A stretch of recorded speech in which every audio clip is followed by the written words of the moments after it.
tayo guys ng kamote Q. Kamote Q ala French fry.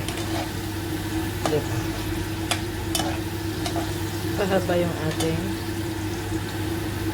hiwa. Tapos konti lang nilagay kong asukal. Kasi ayoko ng matamis. Ayan. Kamote from India. Parang gagaya ng kamote natin to sa Pilipinas. Pagchitan.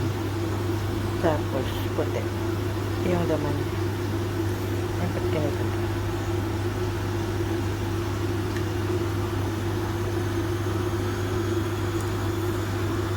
Mabilis siya mangitim pag wala sa tubig. Tapos nag-cha-cha ako kasi.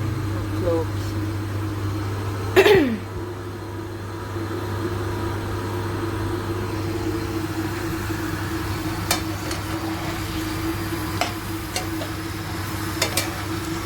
Ito na.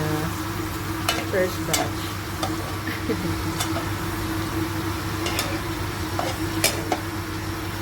Merienda rin ni Kuya. Dahil siya ay may online class. Gabi po dito. Madaling araw. Yamers. Thank you. Ito na guys. Ito na. Nagdagdag ako ng konting asukal kasi sobrang konti naman.